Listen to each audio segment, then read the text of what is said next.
இன்னும் ஒரு வேலைவாய்ப்பு அறிவித்தல் ஒன்று இருக்கிறது. விவசாய மற்றும் நீர்ப்பாசன அமைச்சின் செயற்திட்டத்தினூடாக வேலைவாய்ப்புக்கான விண்ணப்பங்கள் கோரப்பட்டிருக்கிறது. அதாவது 12 பதவிகளுக்கான விண்ணப்பங்கள் கோரப்பட்டிருக்கிறது. அந்த 12 பதவிகளையும் தருகிறேன். அதாவது ஆரம்ப கல்வி முதல் உயர்கல்வி வரையான விண்ணப்பதாரர்கள் நீங்கள் அந்தந்த பதவிக்குரிய மாதிரி விண்ணப்பித்துக் கொள்ளலாம். முதலாவது பதவி ஆஃபீஸ் அசிஸ்டன்ட், அதாவது ஓஇஎஸ்க்கு விண்ணப்பங்கள் கோரப்பட்டிருக்கிறது. அதே மாதிரி மேனேஜ்மெண்ட் அசிஸ்டன்ட் மற்றும் சீனியர் மேனேஜ்மெண்ட் அசிஸ்டன்ட், அதே மாதிரி டிரைவர்ஸ், அதே மாதிரி சோசியல் சேஃப்கார்ட் ஆஃபீஸர் மற்றும் environmental officer, land officer, human resource management officer, procurement officer, project engineer, அதே மாதிரி இன்ஜினியர் அசிஸ்டன்ட். மேலதிகமான தகவல்கள், மேலதிகமான விடயங்கள் அப்படின்னு தேவைன்னு சொன்னால் எங்கள்கிட்ட இருக்கிற அந்த ஸ்க்ரீனில் இருக்கிற நம்பருக்கு வாட்ஸ்அப் மூலமாக நீங்கள் வேக்கன்சி அப்படின்னு சொல்லி டைப் பண்ணி போடுங்க. உங்களுக்கான தகவல்கள் வந்தே சேரும். வெற்றிடங்களை பொறுத்தவரையில் கமத்தொழில், கால்நடை வளங்கள், காணி மற்றும் நீர்ப்பாசன அமைச்சரோடாக இந்த வேலைவாய்ப்பு வந்திருக்கிறது. ஒவ்வொரு வேலைவாய்ப்புக்கும் கல்வி தகமைகள் கேட்டிருக்கிறார்கள். அந்த கல்வி தகமைகளை நான் தருகிறேன்.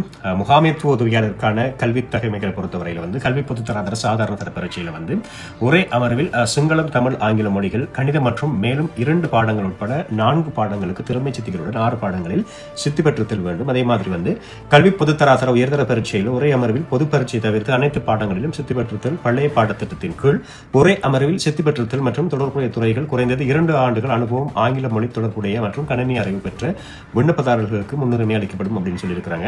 அதே மாதிரி டிரைவர்ஸுக்கு சொல்லியிருக்கிறாங்க. தேவையான தகவல்களை பொறுத்தவரையில் கல்வி பொதுத்தராதர பரீட்சையில 2 தடவைகளுக்கு மேற்படாது தமிழ் அல்லது சிங்களம் உட்பட 2 பாடங்களுக்காக திறமை சித்திகளுடன் 6 பாடங்களில் சித்தி பெற்றுத்தல் வேண்டும். அதே மாதிரி ஆணையாளர் ஆகியத்தினால் ஓட்டுநர் அனுமதி பத்திரம் ஒன்றை பெற்றுத்தல் வேண்டும். எதிர்பார்க்கப்படும் தேர்ச்சியை தெளிவாக கூறப்பட வேண்டும். ஓட்டுநர் அனுமதி பத்திரத்தை பெற்ற பின்னர் குறைந்தது 3 ஆண்டுகள் அனுபவம் பெற்றுத்தல் வேண்டும் என்று சொல்லி போடப்பட்டிருக்கிறது. அதே மாதிரி அலுவலக உதவியாளரை பொறுத்தவரையில் கல்வி பொதுத்தராதர சாதாரண தர பரீட்சையில் 2 தடவைகளுக்கு மேற்படாது தமிழ் உட்பட 2 பாடங்கள் திறமை சித்திகளுடன் 6 பாடங்களில் சித்தி பெற்றுத்தல் வேண்டும் என்று சொல்லி சொல்லப்பட்டிருக்கிறது.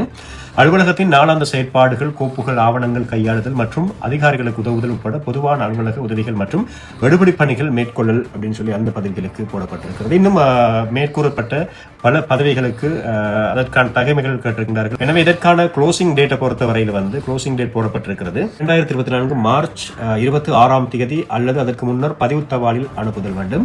விண்ணப்பிக்கும் பதவியை கடித உரையின் இடது பக்க மேல் மூலையில் குறிப்பிடுதல் வேண்டும். அதாவது தரப்பட்ட விண்ணப்பதாரர்கள் என்ன பதவிகள் நீங்கள் விண்ணப்பிக்க போறீங்க அப்படின்னு சொன்னால் அந்த என்வலப் இருக்கு. அந்த என்வலப்பில் இடது சைட் மூலையில் என்ன பதவிக்கு நீங்கள் விண்ணப்பித்திருக்கிறீர்கள் என்ற விடயத்தை கட்டாயமாக எழுத வேண்டும். தொழில்முறை தகமை மற்றும் அனுபவத்தை கொண்ட தமது சுய விவர கோவையுடன் சேர்த்து தமது விண்ணப்பங்களை விண்ணப்பதாரர்கள் சமர்ப்பிக்க வேண்டும்.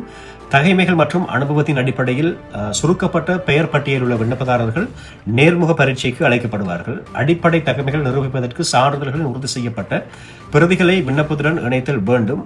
முழுமை பெறாத விண்ணப்பங்கள் நிராகரிக்கப்படும் அப்படின்னு சொல்லியிருக்கிறார்கள். இதற்கான க்ளோசிங் டேட்டை பார்த்தீங்கன்னு சொன்னா 2026 3ஆம் மாதம் 26ஆம் தேதி க்ளோசிங் டேட்டாக இருக்கிறது. எனவே அதற்கு முன்னதாக நீங்கள் விண்ணப்பங்களை அனுப்பிக்கொள்ளலாம்.